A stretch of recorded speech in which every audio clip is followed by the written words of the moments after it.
Bonjour à tous, ici le lieutenant-commandeur Guy Gentil et j'ai une transmission de la plus haute importance à vous communiquer. 7 signals appear across the galaxy. Discovery was determining the source and intent of those signals. Donc bonsoir à tous, merci d'être venus nous voir sur la passerelle de ma chaîne YouTube. Donc ce soir nous allons parler de la série Discovery, la saison 2 de Star Trek Discovery, comme tous les vendredis soirs à 23h. Où donc du coup on va discuter avec d'autres fans de la série, de savoir qu'est-ce qui nous a plu, ce qui nous a moins plu, essayer de parler de l'univers de la franchise dans son ensemble. Donc ce soir je ne suis pas seul, j'ai invité deux autres fans de Star Trek. Donc j'espère que vous serez nombreux à discuter autour de la série avec nous. Donc toutes les semaines ce sera un invité particulier. Spock needs our help. He had a vision. He called it the Red Angel. I've seen this angel too. And I had this unmistakable feeling. Donc là aujourd'hui ce soir j'ai invité Romain, Nigita et Laurent Barros. Eh bien, bonjour à vous tous. On va commencer par toi, Romain. Donc, toi, tu es un journaliste qui travaille dans l'univers des séries depuis de nombreuses années, notamment avec Alain Carazé. Vous avez écrit plusieurs livres. Est-ce que tu peux te présenter un peu rapidement ? Alors en effet, moi je suis journaliste comme tu l'as dit, spécialisé dans les séries télé. J'en ai fait sortir avec Alain Carazé il y a un an un livre qui s'appelle Series Anatomy, qui est sorti aux éditions Fantasque, qui est un livre qui explique un peu comment se produisent les séries, comment elles s'écrivent, comment elles se diffusent en répondant à des idées reçues sur les séries finalement. Puis je travaille pour différents médias, je travaille notamment au Mad Movies, magazine que vous connaissez bien sur la science-fiction, le fantastique. Et il y a un an, j'avais publié dans le magazine, dans Mad Movies, un reportage sur le tournage de la première saison de Star Trek Discovery. Je travaille aussi pour le Journal du Dimanche, le JDD, et d'ailleurs dimanche dernier j'y ai publié un article sur l'état de la franchise Star Trek, et c'est un papier qu'on peut retrouver sur le site internet du Journal du Dimanche. Puis voilà, j'ai travaillé pour pas mal d'autres médias, pour France Inter, pour Téléstar, pour Épisode, pour Épisodique, et puis les plus anciens d'entre vous se rappellent peut-être du FLT, du Front de Libération Télévisuelle, dans lequel je sévissais avec plein d'amis spécialistes des séries. Le FLT vaincra. Exactement. Merci. Et toi, Laurent, donc toi, tu es un ancien rédacteur du site Unification, qui est quand même assez axé sur la franchise Star Trek, mais tu es aussi la personne qui gère un des groupes Star Trek sur Facebook. Est-ce que tu peux te présenter également ? Oui, tout à fait. Je suis avant tout un passionné donc, de science-fiction, de séries, de cinéma.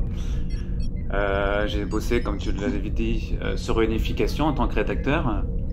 Et je suis aussi je gère notamment plusieurs groupes, notamment un groupe sur Star Trek aussi. Voilà, donc je suis surtout un passionné, quoi. Alors, et toi, Romain, quel est ta ton premier contact, si je puis dire, avec Star Trek ?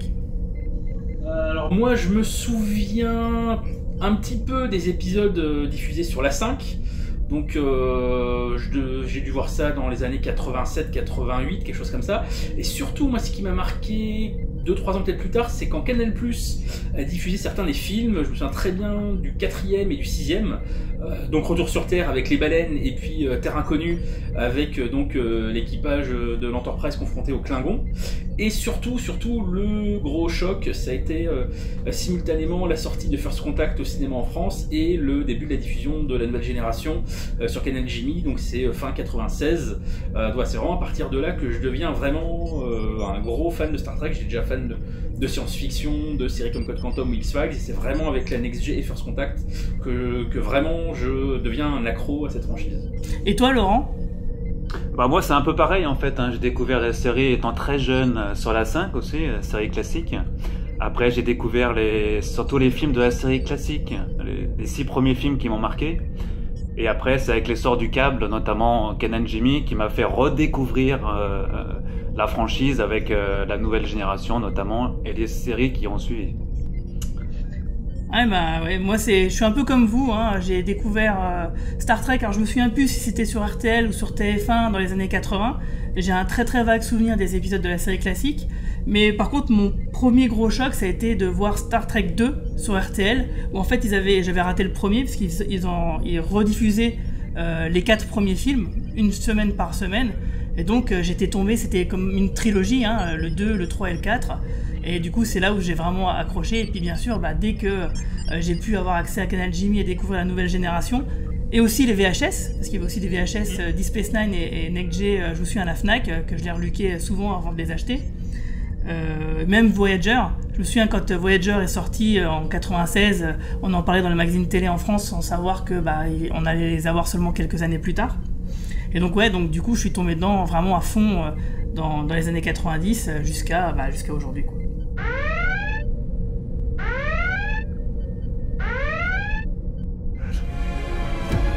Something out there that intervenes before all is lost. Do you like being back in the saddle? Alors on va rentrer directement dans le vif du sujet. Donc on a tous vu le premier épisode de la saison 2 de Star Trek Discovery. Donc moi c'est une série, comme certains ont pu le voir dans une vidéo que j'ai faite, où je trouvais que Discovery ne respectait pas réellement ce qu'était l'esprit de la franchise jusqu'à maintenant. Donc il y a une vidéo à ce sujet-là. Donc mon avis est bien sûr nature à évoluer avec les épisodes qui sont à venir. Et donc là du coup ce soir, moi je m'attendais à bitcher toute la soirée Discovery, et finalement, contre toute attente, j'ai bien aimé ce premier épisode. Et donc du coup je vais vous demander à vous également quelle était votre impression par rapport à Discovery, et finalement votre première impression de cette saison 2. C'est un retour fracassant en fait. Moi j'ai bien aimé ce premier épisode, cette saison première. Qui a, on sent que les moyens ont été mis, notamment aussi bien du côté des effets spéciaux que du côté histoire, personnage. Vraiment, en 1 heure, on voit pas le temps passer. On a un épisode très riche, l'esprit Trek y est. Enfin, franchement, je suis pas ennuyé sur cette première heure. Donc, tout est là vraiment pour satisfaire, j'allais dire, le fan, le trekker de base. C'est vrai que l'épisode il dure 1 heure et que finalement il est assez dense et on voit pas du tout le temps passer, ce qui n'était pas du tout, par exemple pour moi, le cas avec le pilote de la série, où je trouvais le temps long bizarrement malgré ce qui s'y passait. C'est un problème tout simplement, je pense, de montage et de réalisation qui ici est pleinement maîtrisé. Donc Alex Kurtzman, moi c'est un gars sur lequel j'aime bien taper du sucre, comme beaucoup de gars de chez Bad Robot. Mais là je dois avouer qu'il a fait un bon travail sur ce premier épisode qu'il a réalisé lui-même, où enfin la caméra elle est posée, elle est stable quand il y a un dialogue entre 2 personnes dans une pièce vide, ce qui n'était pas le cas auparavant, où il se sentait obligé de faire trembler la caméra pour artificiellement exciter l'œil du spectateur. Et donc là du coup j'ai trouvé que la réalisation était plutôt maîtrisée et que ça allait dans le bon sens, et qu'effectivement on avait beaucoup de grammaire Star Trek qui était soit mal utilisée, soit absente dans la saison 1, qu'on retrouve un peu ici, ne serait-ce que par des détails simples, qui sont les uniformes de la série classique, qui ici, revisités, sont plutôt vachement classe, quoi. Ils sont beaucoup plus classe, finalement, que les uniformes de Discovery, et beaucoup plus classe que les films de J.J. Abrams. Écoute, là, le coup des uniformes, ça m'étonne que tu dis ça, parce que toi qui es assez pointilleux sur la continuité, là, on n'est pas du tout dans la continuité, puisque c'est absolument pas les uniformes de l'épisode pilote original de la série originale, The Cage, donc qui est l'épisode avec le Capitaine Pike, et dont les uniformes sont pas du tout les mêmes que ce qu'on connaît par la suite dans la série originale. C'est des uniformes qui sont tous similaires, ils sont bleu-gris avec un col jaune, je crois, grosso modo, et c'est pas du tout le code couleur... Il tire plus vers le vert, jaune, moutarde, un peu, quand même. C'est ça, mais c'est pas du tout le code couleur rouge, bleu et or, tel qu'on connaît ensuite dans la période Kirk. Donc toi, Sauf que, alors je suis tout à fait d'accord. Alors déjà je peux le justifier du simple fait que j'ai fait mon deuil de la continuité. Voilà. J'ai fait mon deuil. Par exemple, là, j'ai revu dernièrement l'ensemble de la saison 1 de Discovery, en me disant, bon, je vais arrêter de me faire un ulcère à l'estomac, je sais que les mecs ils respectent pas la continuité. Mais Roddenberry ne la respectait pas non plus, si tu regardes bien. Disons que là, par exemple, dans The Cage, si tu regardes la chronologie, on peut se dire que ça peut être cohérent du fait que, en fait, l'épisode The Cage se passe 2 ans auparavant ce qu'on voit aujourd'hui. Et Pike parle, il cite les uniformes disant on a les nouveaux uniformes. Donc ça veut dire que, sous-entendu, ça fait très peu de temps qu'ils les ont, peut-être quelques semaines, quelques mois, j'en sais rien. Donc on peut se dire que finalement ça passe, tu vois. Mais quand tu vois les tout premiers épisodes avec Kirk, t'as encore des uniformes qui sont entre les deux. t'as encore des uniformes un peu bizarres. Mais comme je te disais, d'ailleurs, il cite... dans l'épisode 2 de la saison 2 que j'ai pu voir, parce que j'ai pu voir le 2 et le 3 en tant que journaliste, je vais pas spoiler, mais il est notamment question, mais juste dans une ligne de dialogue, c'est pas essentiel, mais de la 3e guerre mondiale. Quand tu regardes la série originale, Roddenberry se plante tout le temps entre, d'un côté, la guerre des méta-humains, c'est-à-dire ce qui va donner Khan et les hommes génétiquement modifiés. C'est ça. Et la 3e guerre mondiale. Quand tu vois la série originale, t'as l'impression que c'est la même chose, c'est jamais très clair. Il faut attendre la nouvelle génération pour que ça soit clair, pour comprendre que c'est deux choses différentes. Donc là, c'est cette histoire de continuité, même si en effet, Star Trek et l'univers Star Trek est l'une des premières franchises à exploiter ça à la télé, même eux se prenaient les pieds dans le tapis. Bien sûr, mais par exemple, l'histoire de la 3e guerre mondiale, effectivement, c'est un bon exemple, mais qui est justifié par le fait qu'à l'époque, quand les mecs ils écrivaient, ils se disaient pas que la série allait durer 50, 100, 60 ans. Ce qui est regrettable avec Discovery, juste pour refermer cette parenthèse de continuité, en tout cas sauf si vous voulez la continuer, c'est qu'en fait le problème de Discovery, c'est que les mecs ils arrêtent pas de jouer avec le canon, jouer avec des trucs très importants de la série originelle, ils les prennent et puis finalement ils ne respectent pas les choses qu'ils prennent, quoi. Donc quitte à, je veux dire, ne pas attirer l'attention sur ces incohérences, c'est ça qu'ils devraient faire. Alors c'est pas du tout ce qu'ils font, puisqu'ils arrêtent pas de reprendre des trucs déjà existants, que ce soit l'univers miroir ou le Defiant, ou par exemple, enfin tu vois, par exemple l'épisode du Defiant dans la série, où on est dans le Defiant dans la série classique, il y a Chekhov qui demande s'il y a déjà quelqu'un, si c'est déjà eu des mutineries au sein de Starfleet, et Spock répond que non, ça n'est jamais arrivé. Tu vois ce que je veux dire? En parlant de Chekhov, t'as le même problème dans Star Trek 2, quand Khan reconnaît Chekhov, alors que Chekhov était pas encore dans la série à l'époque. Ouais, enfin, il était pas dans la série, mais ça veut pas dire qu'il était pas dans l'équipage. Ça, on n'en sait rien, tu vois. Je crois qu'a priori, on apprend qu'il est muté plus tard. Ah mais, bon, parce que j'ai rien dit. Enfin bref, oui, effectivement, le problème de Discovery, c'est qu'ils n'arrêtent pas de sortir du placard des trucs très importants de la continuité pour ne pas les respecter, alors que par exemple la Next G, Deep Space Nine ou Voyager, ils ont inventé des nouveaux trucs, ce qui leur évitait de tomber dans ces pièges assez faciles, quoi. C'est l'avantage de se passer après. Exactement. Et sinon, donc ouais, au niveau de l'histoire, qu'est-ce que vous... Parce que du coup, j'ai pas du tout répondu, c'est vrai.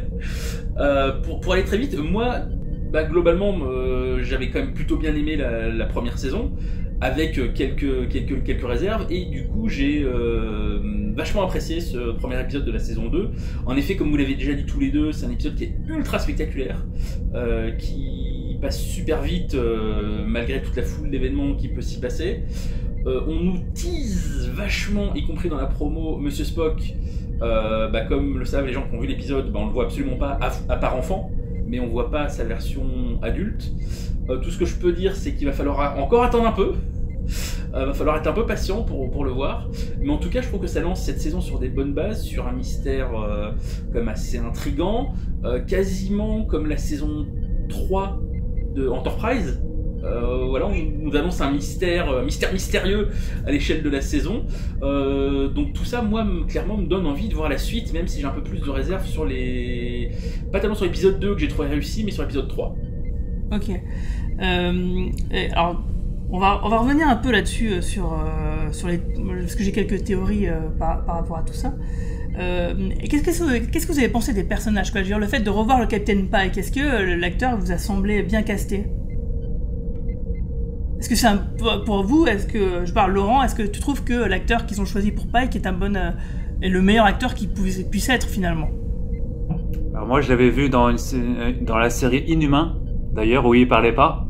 Et là, ouais. le fait de le voir parler, doubler ce que j'ai vu en VF l'épisode. Moi je pense que l'acteur, c'est pas mal.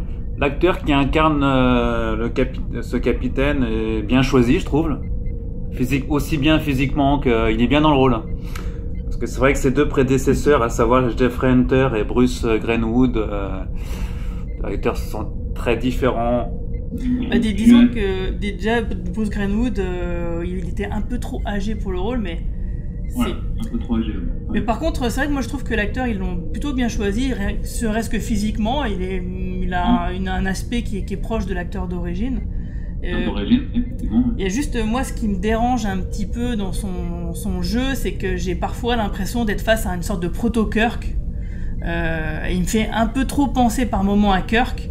Alors je sais qu'effectivement, normalement, ça devait être ce personnage-là qui aurait dû être le héros de Star Trek, et que finalement il avait été jugé comme étant trop sérieux, ce qui faisait qu'il n'y avait pas de dichotomie entre lui et Spock, et même numéro 1, qui finalement n'est pas resté.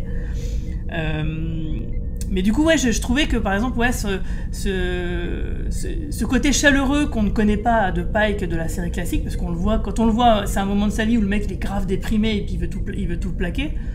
Bah du coup, j'ai pas trouvé de lien entre ces épisodes de la série classique et cette nouvelle version de Pike. Bah, je suis assez d'accord avec toi sur cette critique. En effet, moi aussi j'ai l'impression d'avoir un mec super souriant qui fait des blagues à la Kirk, et en effet on n'a pas ce côté, bah, tu l'as très bien expliqué, un peu grave, un peu mélancolique du personnage tel qu'on l'avait connu dans The Cage ou dans La Ménagerie, selon la version qu'on considère. Donc c'est vrai que ça c'est un peu surprenant. Il y a un petit clin d'œil à The Cage via le petit proverbe qui est dans le Cookies, qu'il retrouve dans le bureau de Lorca. Donc à voir comment il se développe, mais c'est vrai qu'on a l'impression qu'il reste un peu sur ce côté un peu cow-boy de Kirk, grosso modo. Par contre, moi j'aime beaucoup l'acteur, alors pas tellement donc Anson Mount, pas tellement dans Inhumain où il était quand même très mauvais, mais la série était très mauvaise. Par contre, il avait joué juste avant dans une série western qui s'appelait Hell on Wheels, qui elle était vraiment formidable, où il était vraiment très très très bon. Donc c'est pour ça que du coup ça m'a vraiment fait plaisir de savoir qu'il allait revenir dans Star Trek. Et puis pour les plus vicieux, et c'est quand même lui qui jouait le mec qui draguait Britney Spears dans son seul film, Crossroads. Qu'est-ce que vous avez pensé de la prestation sonore qu'on a eue de Spock? Parce que moi j'ai trouvé que... Alors c'est Ethan Peck qui s'appelle l'acteur, si je me trompe pas. C'est le petit-fils de Gregory Peck. C'est ça. Et j'ai trouvé que la petite phrase qui était enregistrée dans le journal de bord de Spock, l'intonation de Spock était là. J'ai eu pas l'impression, mais bon, il y a le timbre, il est pas similaire à 100%, mais il y a un petit quelque chose. Mais surtout, les intonations, j'ai trouvé que là, l'acteur était bien plus fort que Zachary Quinto, par exemple. Ah, t'es dur. Moi j'aime beaucoup Zachary Quinto dans sa version de Spock.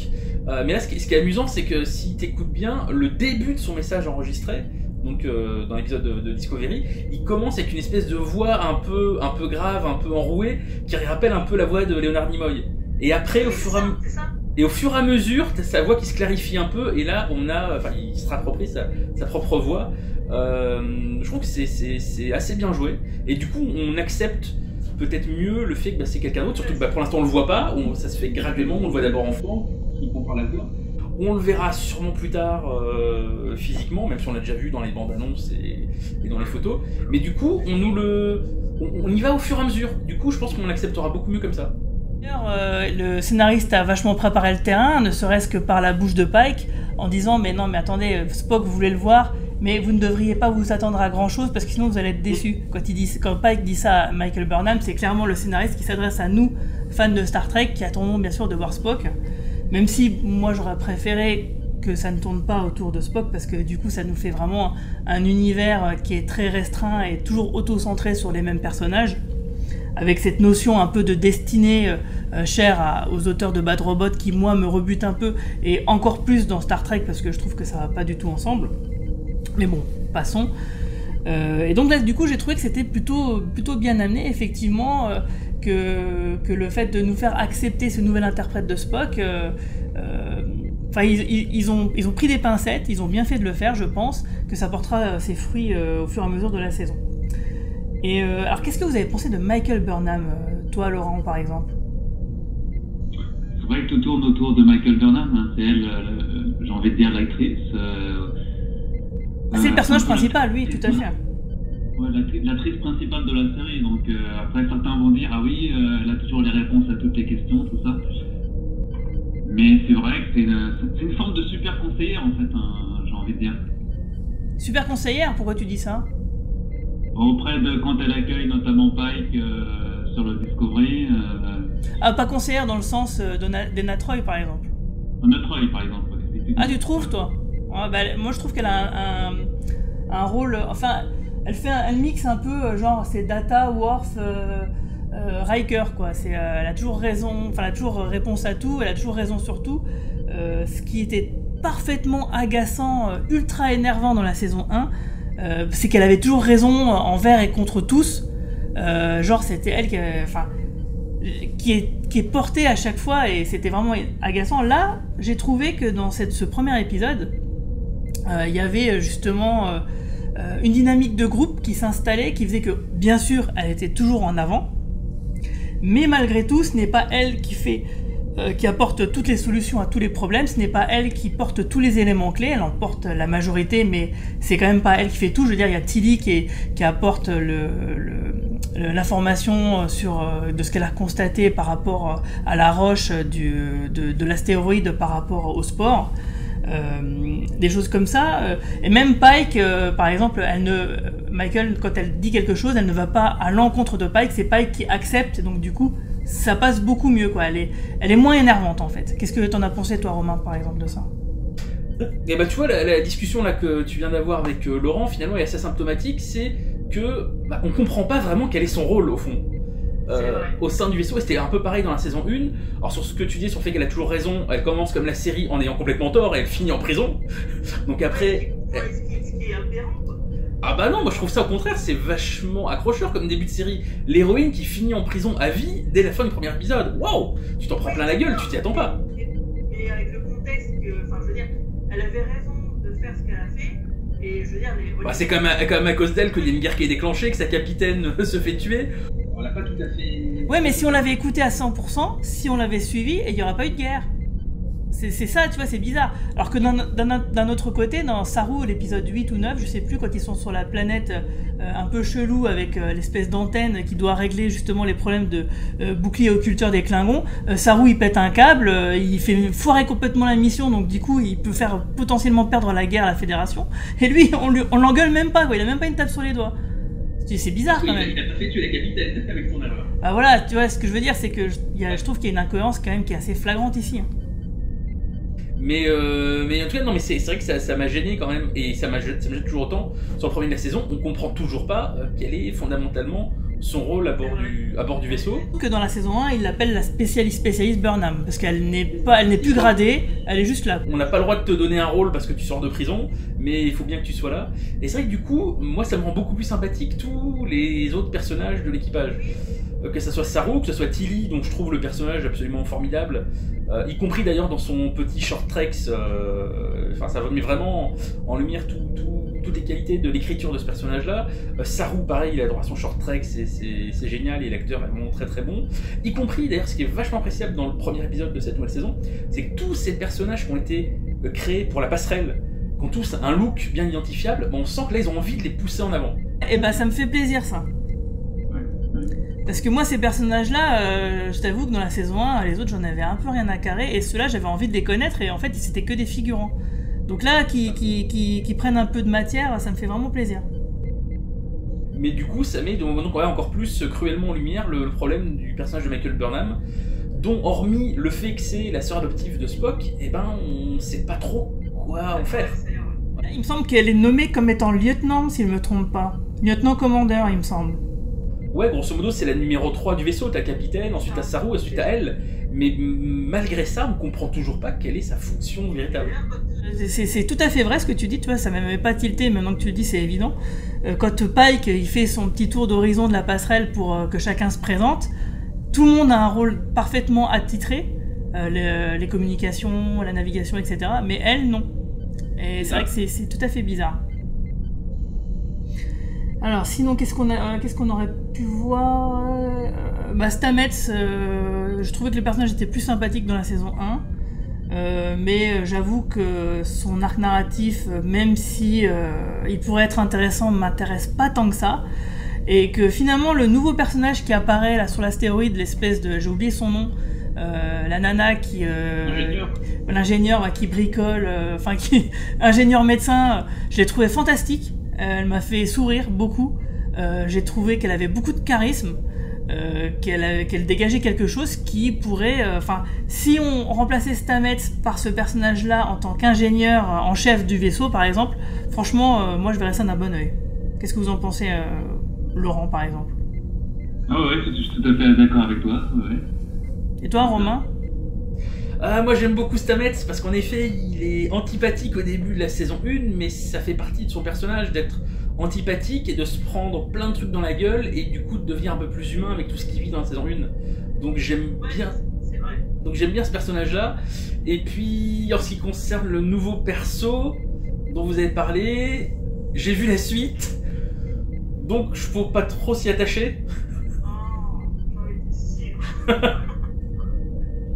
C'est dommage. Ah, d'ailleurs, justement, ça me fait penser à un truc. Le conseiller scientifique de Pike, là, qui est parfaitement énervant, j'ai trouvé ça dommage qu'il meure, parce que déjà c'était flagrant. On se dit, bon, si c'est un connard comme ça, c'est que forcément il va y passer. Hein, surtout qu'il contredit Michael en lui disant n'importe quoi, c'est moi qui sais mieux que toi. Donc c'était sûr que du coup c'était la mort au bout du chemin pour lui. Et je trouvais ça dommage parce que ça aurait été intéressant d'avoir un personnage vraiment connard à 100%, quoi. Mais bon. Ouais, mais là on pourrait se dire comment est-ce qu'un tel type peut vivre à cette époque-là dans le futur utopique de Star Trek et comment est-ce qu'il a pu intégrer Starfleet. C'est vrai, c'est tout à fait vrai ce que tu dis. Et surtout que Pike ne le remette pas tant en place que ça. Mais bon, j'ai trouvé que c'était marrant parce que il donnait un peu de sel au dialogue, quoi. Bon, au-delà de ça, c'est juste un délire de ma part. Sinon, concernant l'intrigue principale de cette saison, c'est vrai que c'est intéressant. Alors déjà parce que pour plusieurs raisons. Déjà on a un côté à la recherche de Spock. Donc ça me fait un petit clin d'œil au 3e film. Sauf que là on va vraiment le chercher pour de vrai à travers la galaxie.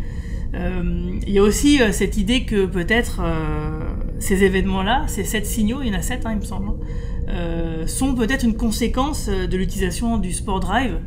Le fait qu'il y ait ces 7 signaux, moi je me dis vraiment que c'est une conséquence de l'utilisation du Spore Drive, puisque le vaisseau Discovery a pu passer d'un univers à l'autre, se promener dans ce qu'on va dire le tissu de la réalité quelque part. Et que peut-être c'est un autre univers, c'est un autre pan de l'existence qui s'est ouvert, et qui fait que, il y a des gens qui... On sait pas quoi, une sorte d'au-delà ou quelque chose qui se serait ouvert.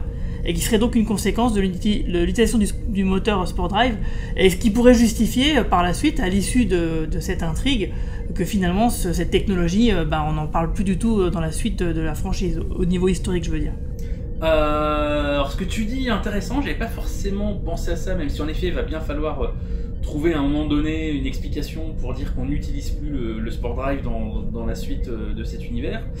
Moi, cette espèce de silhouette qu'on voit, que certains dans la série décrivent comme un ange, moi ça me fait pas mal penser, en tout cas en termes visuels, aux visions que peuvent avoir les personnages dans le film Prince des Ténèbres de John Carpenter, où on voit une espèce de silhouette qui sort d'une église. Mais c'est purement visuel, hein. Ça se trouve ça n'a strictement rien à voir en termes d'intrigue, puisque dans Prince des Ténèbres c'est carrément l'Antéchrist. De ce côté, la lumière découpe la silhouette, et ouais, effectivement, on retrouve de ça. C'est ça. Alors après, le fait qu'ils appellent ça un ange, je pense pas qu'il y ait une véritable explication religieuse à la fin de l'intrigue. C'est pas, en général, ce vers quoi va Star Trek, et si c'est ça serait quand même très décevant. Ça sera peut-être une espèce d'extraterrestre qui se trouve avoir des ailes. Sans trop me tromper, je pense pas qu'on ait vu des extraterrestres avec des ailes dans Star Trek. Il y a dans Enterprise, tu sais, la planète où t'as 5 espèces qui ont évolué. C'est ça, t'as une espèce d'oiseau qui a disparu. Et donc je m'étais dit... Ah oui, c'est peut-être les Xindi qui reviennent. Quoique, pourquoi pas. Moi, c'est un truc que j'ai bien aimé. Dans Enterprise, j'aime beaucoup les saisons 3 et 4. Autant les 1 et 2, c'est juste pas possible, mais 3 et 4, c'est pas mal. Donc les Xindi... Du coup, à l'époque, je m'étais dit, faire des oiseaux avec des ailes, c'est trop compliqué pour le maquillage, pour les effets spéciaux. Donc du coup, ils ont trouvé cette astuce-là. Donc... C'est pas idiot d'ailleurs. Et surtout, il va falloir expliquer pourquoi, au-delà du moteur Spore Drive, pourquoi est-ce que Spock ne parle jamais de sa sœur adoptive. Tout à fait. Parce qu'a priori, il est au courant qu'elle existe, c'est pas du tout comme Sibok, le demi-frère qu'on découvre dans le formidable Star Trek V, n'est-ce pas? Là, Spock n'est pas au courant de son existence, mais a priori, il est au courant de l'existence de Michael Burnham. Donc là aussi, pourquoi est-ce qu'il n'en a jamais parlé? Il va bien falloir qu'à un moment donné, il trouve une explication qui sera forcément tirée par les cheveux, mais au moins qu'il nous propose quelque chose. Donc est-ce que ça sera lié à ça? Est-ce qu'il devient fou dans cette histoire-là? Est-ce qu'il perd la mémoire? J'ai hâte de voir ce qu'ils vont nous trouver. Tout simplement, est-ce que ce n'est pas parce qu'on ne lui a jamais posé la question? Après tout, Kirk n'était pas au courant que Sulu avait une fille. Là, c'est bien plus tard, parce que Sulu a une fille une fois qu'ils sont plus dans le même vaisseau. Ouais, mais quand même, 25 ans, si tu fais le calcul, ça veut dire quand même que il l'a eu alors qu'il était sous son commandement. C'est vrai. Bah écoute, même si, tu vois, je veux dire... Et, ils sont peut-être pas ultra proches et tout, mais je veux dire, le mec il est même pas au courant qu'il y a un de ses subordonnés dont il est proche qui vient d'avoir un enfant avant de quitter son vaisseau, par exemple, tu vois. Bon. c'est aussi pour mettre en lumière le fait que Kirk s'intéressait absolument pas à ça à l'époque, mais ne serait-ce que dans Star Trek 5, voilà, quand il parle quand il découvre son demi-frère, il pourrait dire, bah donc, il faudrait que j'en parle à ma soeur adoptive, elle a aussi un demi-frère, quoi. Non mais t'as tout à fait raison, mais bon ça c'est clair, c'est pour ça c'est le genre de truc dont j'ai fait mon deuil, parce que je sais très bien que ça sera une explication qui me satisfera pas vraiment. D'ailleurs c'est confirmé par le fait que quand Pike il parle de Spock, il explique que Spock, voilà, il leur fait comprendre que la logique c'est le début, c'est pas la fin. Sauf que Spock, et c'est ce genre de réflexion-là, il l'a à la fin de sa vie, il l'a dans les films. Il l'a pas du tout dans la série classique, parce que c'est son évolution justement positive qui lui fait dire la logique c'est le début, c'est pas une fin en soi. Donc du coup, il le dit, c'est Pike. Oui, c'est Pike qui dit ça. Oui, mais bon, je veux dire, si Pike qui dit ça, c'est quand même que Spock doit l'inspirer. Ah, pas forcément, non. Ça, alors là, je suis pas d'accord. Je pense que c'est le regard de Pike sur Spock. Je pense que c'est Pike, avec son expérience et sa maturité, parce qu'il est quand même plus avancé dans la vie que Spock, qui dit... En gros, il dit, bah, il se trompe, mais il est encore jeune, il comprendra ça plus tard. Ah, peut-être. Moi, je le vois vraiment comme ça. Ouais, peut-être t'as raison. Parce que t'as pas la même relation, a priori, entre Pike et Spock que t'auras plus tard entre Kirk et Spock. Kirk et Spock sont des égaux, comme des frères. Pike et Spock, c'est plus un père et son fils, d'une certaine manière. Donc je pense que c'est un peu ça. En tout cas, la manière dont il en parle, c'est plus... voilà, il fait son chemin, mais un jour, il comprendra ça. Moi, c'est comme ça que je l'ai vu, en tout cas. Bon, bah... Alors, on va dire, dans la vie générale, finalement, on peut dire que c'est une saison 2 qui commence bien.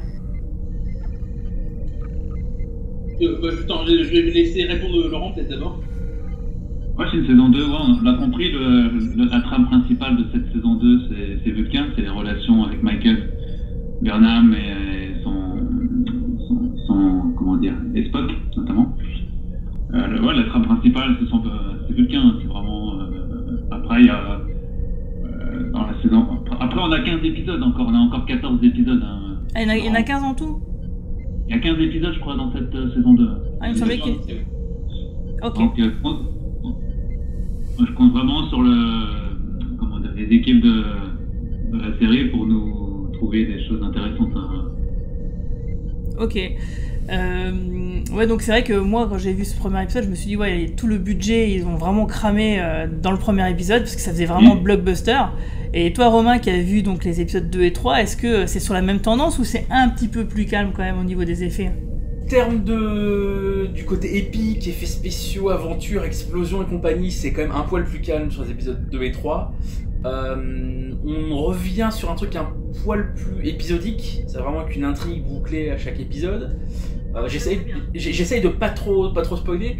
L'épisode 2, qui est réalisé par Jonathan Frakes, donc évidemment l'acteur de Will Riker dans la nouvelle génération, réalisateur de certains des films. Justement, il se retrouve à réaliser l'épisode 2, qui est un épisode dont le type d'intrigue aurait très bien pu être un épisode de la nouvelle génération. Et c'est un épisode qui est plutôt pas mal et qui s'inscrit quand même dans cette intrigue globale des mystérieux signaux. Donc moi je trouve que l'épisode 2 est vraiment pas mal, même s'il est moins épique. Et par contre l'épisode 3, c'est un épisode qui, à mon sens, est vraiment raté et ennuyeux, notamment parce qu'il reprend tous les défauts de la saison 1. Alors j'en dis pas trop, mais voilà, il y a certains aspects où quasiment tout le monde était d'accord pour dire que la saison 2 était quand même ratée, et ben on les retrouve tous dans cet épisode 3 là. Alors j'espère que le 4 passera à autre chose, mais en tout cas le 3, vous allez souffrir. Dans l'épisode 3, il y aura des Klingons? Il y aura des Klingons, qui cette fois ont des cheveux longs. Et il y aura, là aussi j'essaie de dire les choses sans trop en dire, mais des éléments pour une des prochaines séries qui ont été annoncées. Bah justement, c'est une très très bonne transition que tu me permets de faire là, parce que je vous propose donc de faire un point Picard, c'est-à-dire de parler de l'ensemble de la franchise. Donc oui, ce que tu évoques là, j'imagine que c'est la section 31, avec... Je n'ai rien dit, je ne veux pas spoiler. Donc, de toute façon, t'inquiète pas, il y a des balises spoilers partout. Oui, bon, c'est ça, c'est capitaine de Georgiou, enfin l'impératrice Georgiou, qui revient. D'ailleurs, c'est super bien spoilé, puisque dans le générique de début, ils mettent les noms des acteurs qui reviennent. D'accord. Donc il y a Shazad Latif, il y a Michel Yeo, voilà. Dès les 30 premières secondes, tu es au courant de qui revient. La bande-annonce, c'était clairement établi, voilà, section 31, il y a Georgiou qui est... Bon là, on apprend que Sarek qui va sur Vulcain pour essayer de mettre en place une task force, donc on imagine que c'est potentiellement la section 31. Du coup, moi, il y a un truc que je comprends pas trop concernant cette nouvelle série, c'est à quel moment ils se sont dit que c'était un bon personnage, et à quel moment ils se sont dit que c'est un bon personnage qui devrait porter une série. Parce que la section 31, on le sait, c'est une idée qui est dans les cartons depuis 20 ans, à côté de Starfleet Academy, ou d'une certaine histoire temporelle. Bon, ça a été, ils l'ont repris dans Enterprise. Mais bon, ça fait partie des idées qui étaient dans les cartons depuis longtemps. Mais bon, à quel moment ils se sont dit que ça serait une bonne idée? Parce que, est-ce que ça vous semble bien, vous? Parce que moi, personnellement, ça m'intéresse pas du tout. Hein. À mon avis, c'est au cours de la saison 1 de la première saison l'année dernière qu'ils ont eu l'idée. Déjà que l'actrice s'était montrée très intéressée pour jouer dans un éventuel spin-off. Pour replacer le personnage. Mais l'idée de la section 31, c'est moi j'en entends parler depuis il y a 20 ans, quoi. Oui, il y a 20 ans, ouais, effectivement, ouais. Ça fait sens. C'est comme Starfleet Academy, c'est comme... à l'époque, il y avait Captain Sulu. Ça faisait partie des nombreuses rumeurs de projets, de séries, avant qu'Enterprise existe, en fait. Et que du coup, cette histoire de police temporelle, d'intrigue temporelle, ils l'avaient repris à leur compte pour les 2 premières saisons d'Enterprise. Mais bon, section 31, pour moi, ça sent la naphtaline, en fait. Je suis pas certain d'avoir envie de voir des aventures de Black Ops, de Starfleet, surtout à cette époque-là. Enfin, je sais pas. Romain, qu'est-ce que t'en penses, toi? Bah moi, tu vois, autant Starfleet Academy ou Capitaine Sulu, ça m'intéresse absolument pas. Autant une série Black Ops section 31, là pour de bon, ça excite ma curiosité. Déjà parce que c'est différent. Voilà, c'est un truc qu'on n'a pas eu pour l'instant dans la franchise Star Trek. Moi, c'est une proposition différente. On aura justement ce côté avec des personnages à la morale un peu douteuse. Si en effet ça se fait bien que le personnage joué par Michel Yeo, c'est quand même une impératrice de l'univers miroir, donc c'est entre guillemets une méchante. On aura un point de vue qui n'a pas été totalement essoré jusqu'à présent. Sur la section 31, en effet, on la voit depuis Deep Space Nine et on l'a vu un petit peu dans Enterprise, mais on l'a pas eu tant que ça. On l'a eu quelques épisodes par-ci par-là.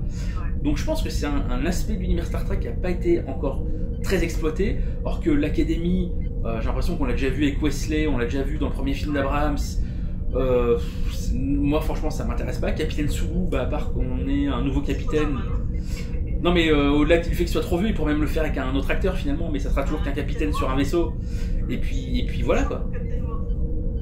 Captain Worf, ouais, je sais pas s'il est vraiment fait pour être capitaine, il est génial en tant que second rôle qui râle, j'adore ce personnage là, mais pas en tant que personnage principal. Donc, et ça serait toujours qu'un capitaine de vaisseau, donc qu'est-ce qu'il y a de nouveau? Moi ce que j'aime bien, c'est pour ça que j'adore Deep Space Nine, au-delà du fait qu'elle soit bien écrite et formidablement bien interprétée, c'est qu'on a un concept différent de ce qu'on a déjà vu jusqu'à présent. Le concept de base, le vaisseau avec des missions, ils l'ont déjà fait avec les séries originales et Next Generation, qui est la version parfaite de ça. Ils ont voulu le refaire avec Voyager, honnêtement ça n'a aucun intérêt. Le fait de l'avoir balancé à l'autre bout de la galaxie, finalement ils l'ont même pas utilisé, c'est redevenu du sous-Next G. Enterprise, les 2 premières saisons, c'était aussi ça, c'était des vieux scénarios de Next G pas utilisés. Donc moi j'en ai marre qu'on me refasse à chaque fois le capitaine du vaisseau qui va explorer. Allez, refaites-le nous ça dans 50 ans quand vous aurez des nouvelles idées, mais pas maintenant. Donc pourquoi pas en effet du section 31 qui au moins apportera un truc un peu frais. Moi, pour te parler franchement, de toute façon, tous les projets Star Trek qui ont été annoncés, que ce soit les séries d'animation ou quoi, la seule qui m'intéresse vraiment, c'est Picard. Surtout que je suis très rassurée de toutes les interviews, les articles qui sont sortis récemment, qui rejoignent complètement ce que j'avais imaginé de cette série, notamment dans une vidéo que j'ai faite l'année dernière, où en fait on relate que ça sera tiré des événements du premier film de J.J. Abrams, mais du point de vue du Prime Universe, ce qui est finalement complètement logique, j'ai rien inventé, ça coulait de source en fait.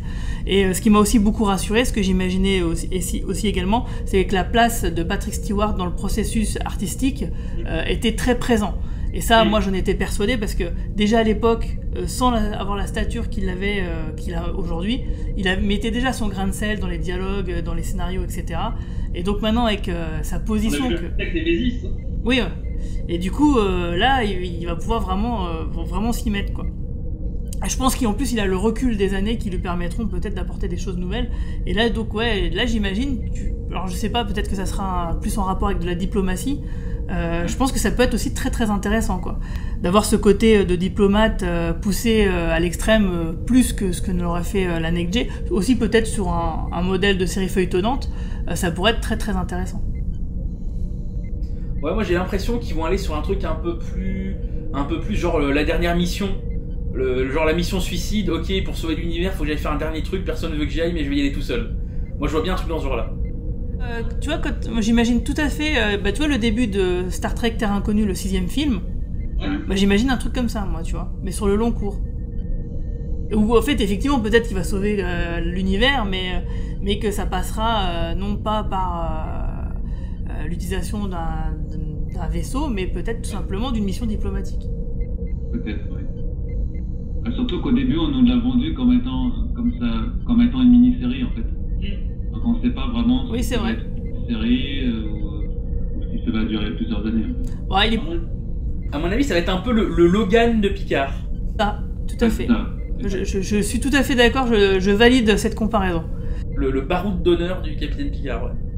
Mais tu vois, pour revenir sur les projets éventuels d'autres séries qui pourraient nous exciter ou pas, je crois que moi, le vrai truc qui pourrait m'exciter, c'est le fait de dire, ok, on fait une nouvelle série, mais qui se passe grosso modo un siècle après tout ce qui a déjà été fait.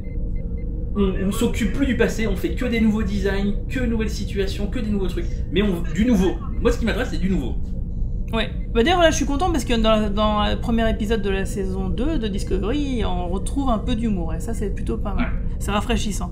Mais je suis tout à fait d'accord avec toi. D'ailleurs, je sais pas si tu te souviens, je crois que c'était CBS, ils avaient accueilli un fan qui avait imaginé un concept de série Star Trek qui se passait au XXe siècle. Ce qui permettait, alors j'avais lu tout son cahier des charges, donc il avait fait un gros travail de recherche, de design, etc., de plot, enfin il avait déjà un gros cahier des charges. Bon, finalement ils ont pas retenu son projet, mais déjà l'accueillir pour qu'il présente son truc, je trouve que c'était déjà classe de leur part. Mais en tout cas, le fait que ça se passe au XXe siècle, ça permettait, c'était tellement loin que du coup, oui, effectivement, on se foutait complètement de ce qui avait été fait auparavant, et à tel point qu'on pouvait très bien imaginer que ça se passait dans la Kelvin Timeline ou dans l'originel. Et ça, je trouvais que c'était plutôt pas mal, parce qu'effectivement, il faut partir sur du frais, quoi. C'est l'intelligence qu'ils ont eue avec la nouvelle génération à l'époque. C'est de faire ça tellement éloigné de la série originale que tu pouvais tout renouveler. En termes de situation géopolitique, en termes de design, en termes de technologie.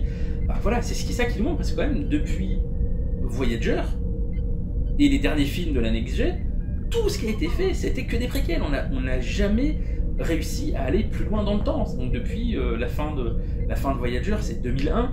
Donc depuis 2001, on ne fait que reculer. Et donc c'est Pardon, vas-y Laurent. Oui, c'est ça, effectivement. Depuis le temps qu'on attend une série qui se passerait après Voyager, notamment sur les événements relatés dans le jeu Star Trek Online aussi. Oui, c'est vrai, il y a ça aussi. Il y a beaucoup de choses, on va pas spoiler sur le sujet. Mais non, c'est vrai qu'on attend vraiment une série qui se passerait en tout cas après Voyager, après le retour du Voyager. Et là, ce qui serait intéressant, c'est que du coup, on basculerait directement au 25e siècle, donc on verra Picard fêter la nouvelle année, ça fait plaisir. Donc du coup, je pense qu'on va s'arrêter là. Donc je vous remercie à tous les deux d'être venus discuter de Star Trek avec moi, et puis désolé pour le cafouillage technique pour le live, pour les 8 personnes qui ont raté le début. Donc vous allez pouvoir retrouver cet épisode monté là maintenant, puisque vous êtes en train de le regarder. Donc c'est comme ça que ça va se passer, c'est que tous les vendredis soirs, donc on fait un live, on discute, et ensuite je fais une version montée qui sera mise à disposition normalement dans le week-end qui suit. Donc est-ce que vous avez un dernier mot, Romain ? Mon dernier mot, j'ai envie de dire longue vie et prospérité. Et toi, Laurent ? Ouais, la suite, oui, pareil, vraiment, j'attends vraiment de voir la suite avec les 4-5 séries qu'on nous annonce, je pense qu'on a de quoi faire, effectivement. Ça marche. Longue vie et prospérité, à bientôt. As a child, I had the same vision again and again. understand its meaning and where it must lead.